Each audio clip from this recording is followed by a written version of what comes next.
नमस्कार दोस्तों, मेरा नाम है अंशुमन नायक और आप सभी का बहुत बहुत स्वागत है इंडियन डिफेंस न्यूज के डिफेंस टॉक सीरीज में,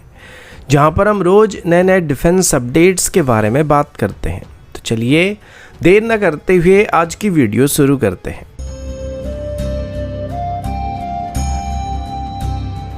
आज की पहली update advance weapons and equipment India limited की तरफ से है। Advance weapons and equipment India limited की तरफ से अभी एक इनोवेटिव प्रोजेक्ट पर काम करना स्टार्ट किया जा रहा है। आप सबको पता होगा कि इन्फेंट्री यूनिट्स में सबसे टफ काम या ट्रेनिंग जो होता है वो एक स्नाइपर का होता है और एक आम इन्फेंट्री सोल्जर के मुकाबले स्नाइपर को काफ़ी टफ ट्रेनिंग का सामना करना पड़ता है और इनका रोल भी वैसा ही होता है। तो अभी advance weapons and equipment India limited की तरफ से एक ऐसे रोबोट को बनाने का फैसला किया जा रहा है जो स्नाइपर राइफल को ऑपरेट कर पाएगा। इस डेवलपमेंट में अभी advance weapons and equipment India limited की तरफ से प्राइवेट सेक्टर कंपनीज को भी इन्वॉल्व करने का फैसला किया जा रहा है। Advance weapons and equipment India limited का ये रोबोट माउंटेड स्नाइपर सिस्टम का प्रोजेक्ट इंडिया के डिफेंस कैपेबिलिटीज को अपग्रेड करने के लिए एक बहुत ही बड़ा कदम होने वाला है। ये सिस्टम टफेस्ट टेरेन में, यानी कि जिन टेरेन में नॉर्मल सोल्जर्स को ऑपरेट करना बड़ा मुश्किल होता है, खतरे से खाली नहीं होता है, वैसे एरिया में remote control precision shooting capability provide करने में काफ़ी मदद करने वाले हैं। इसके अलावा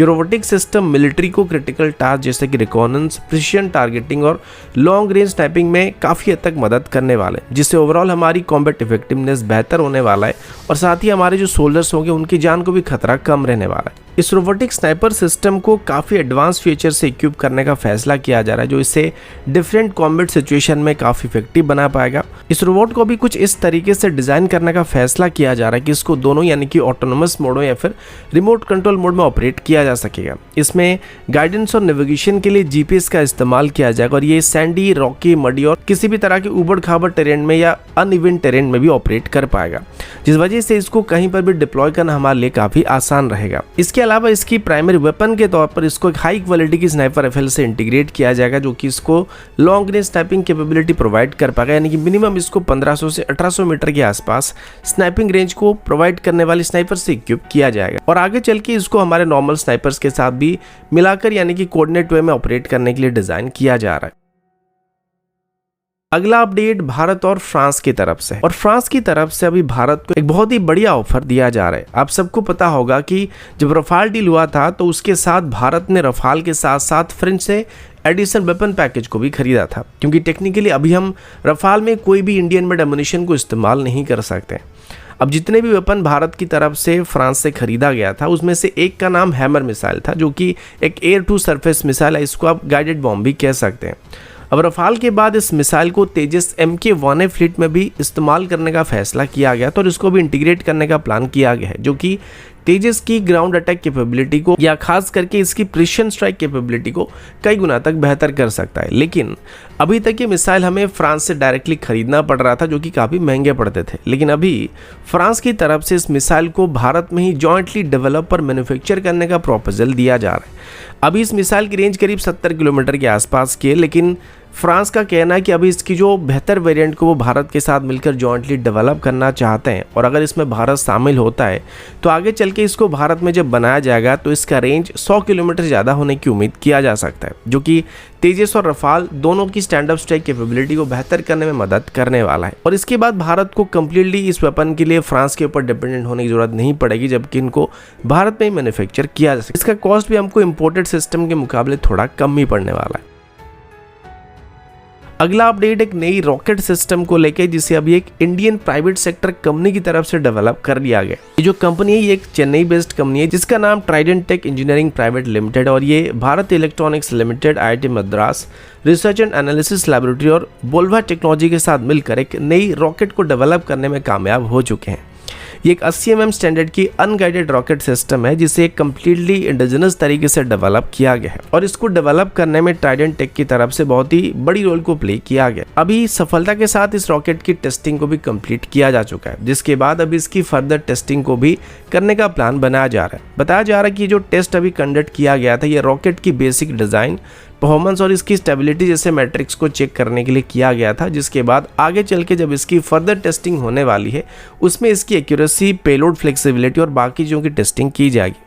इस रॉकेट को डेवलप करने के पीछे जो मेन इरादा है वो ये कि ये एक लो कॉस्ट ऑप्शन की तरह होने वाला है और इससे बल्क में प्रोड्यूस किया जाने वाला है, यानी कि सस्ता होगा तो हम बहुत ही ज़्यादा मात्रा में इनको प्रोड्यूस कर सके, वो अपनी सर्विस में शामिल कर सकते हैं और बड़ी मात्रा में इसको इस्तेमाल कर सकते हैं। आमतौर पर 70 से 80 mm स्टैंडर्ड की जो रॉकेट्स होते हैं ये अभी भारत में बनाए नहीं जा रहे हैं और नॉर्मली इनको ग्राउंड अटैक एयरक्राफ्ट्स में या हेलीकॉप्टर्स में इस्तेमाल किया जाता है, जो कि क्लोजर सपोर्ट प्रोवाइड करने में काफ़ी बड़ी रोल को प्ले करते हैं।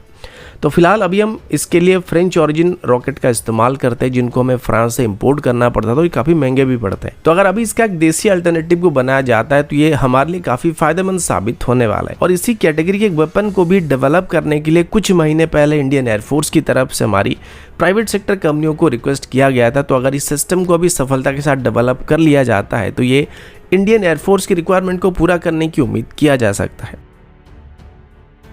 अगला अपडेट ऑटोनोमस नेवल टेक्नोलॉजी में एक बहुत ही बड़ी अचीवमेंट के बारे में है। पुणे बेस्ड सागर डिफेंस इंजीनियरिंग की तरफ से डेवलप किए गए ऑटोनोमस वेपनाइज्ड बोट स्वाम यानी कि AWBS बोट्स को या ऑटोनोमस बोट को इसी हफ्ते मुंबई के आसपास ट्रायल के दौरान देखा गया था। पिछले साल नेवी की तरफ से ऐसे 12 बोट्स को खरीदने के लिए एक ऑर्डर को प्लेस किया गया था, जिसके बाद सागर डिफेंस की तरफ से ऑटोनोमस वेपनाइज्ड बोट स्वाम को डेवलप करना स्टार्ट किया गया था, इसको मास प्रोड्यूस करना स्टार्ट किया गया था। इस ऑटोनोमस बोट को काफ़ी सारे मॉडर्न कैपेबिलिटीज़ के साथ डिज़ाइन किया गया है। ये अनमेन्ड बोट डुअल कैमरा के साथ इक्विप्ड हैं जो सर्वेलेंस के लिए इस्तेमाल किए जाते हैं। इसके अलावा ख़राब वेदर कंडीशन में या नाइट कंडीशन में सर्वेलेंस के लिए, ट्रैकिंग के लिए इसमें रडार का भी इस्तेमाल किया जाता है, जो इनको both day night tracking capability provide करते हैं। और इसमें एक पावरफुल 12.7 mm स्टैंडर्ड की रिमोट कंट्रोल वेपन स्टेशन को भी इस्तेमाल किया जा रहा है, जो कि ज़रूरत पड़ने पर हैवी फायर सपोर्ट को प्रोवाइड कर सकता है और इसको रिमोटली ऑपरेट किया जा सकता है। इस ऑटोनोमस बोट की खास बात सिर्फ इसके वेपन सिस्टम तक ही लिमिटेड नहीं है, इसमें एक अनमेन्ड एरियल व्हीकल यानी कि UAV को इंटीग्रेट किया गया, जो इसको सिचुएशनल अवेयरनेस प्रोवाइड करने में काफ़ी मदद करता है और मल्टीपल बोट्स को एक सिंगल मॉनिटरिंग स्टेशन से ऑपरेट किया जा सकता है। यानी कि अगर हम ऐसे 10 बोट को इस्तेमाल कर रहे हैं तो एक ही स्टेशन में बैठकर हम इन सबको इस्तेमाल कर सकते हैं। इन बोट्स में नेविगेशन के लिए GPS के साथ साथ इसरो की नेविक सिस्टम का भी इस्तेमाल किया जा रहा है, जो चैलेंजिंग कंडीशन में भी रिलायबल नेविगेशन को प्रोवाइड करने वाला है। अभी नेवी की तरफ से पिछले साल जो 12 ऑटोनोमस बोट को खरीदने का ऑर्डर किया गया था, उसमें से अभी 10 इंडियन नेवी ऑपरेट करने वाली, जबकि 2 बोट्स को अभी इंडियन आर्मी को देने का फैसला किया जा रहा है, जिनको लद्दाख में पांगोंग लेक में इस्तेमाल किया जाएगा। और उम्मीद किया जा रहा है कि आगे चल के इससे बोट्स की डिमांड काफ़ी हद तक इंक्रीज होने वाली है, जो कि इंडियन कोस्ट गार्ड से लेकर इंडियन नेवी और BSF तक सभी इस्तेमाल कर सकते हैं। अगला अपडेट भारत और जर्मनी की तरफ से। तो अभी जर्मनी की तरफ से भारत को लेकर एक बहुत ही बड़ी स्टेटमेंट को इशू किया गया, जिसमें जर्मनी की तरफ से अभी भारत को स्पेशल स्टेटस देने का अनाउंसमेंट किया गया और ये स्टेटमेंट जर्मनी के एम्बेसडर फिलिप अकरमान की तरफ से दिया गया। अब देखा जाए तो जर्मनी के साथ भारत का जो रिलेशन है वो इतना कुछ बहुत ज़्यादा खास नहीं है, यानी कि अगर हम इसको फ्रांस या US के साथ कंपेयर करें तो उसके मुकाबले जर्मनी के साथ हमारा जो रिलेशन है वो थोड़ा वीकर साइड में मौजूद है।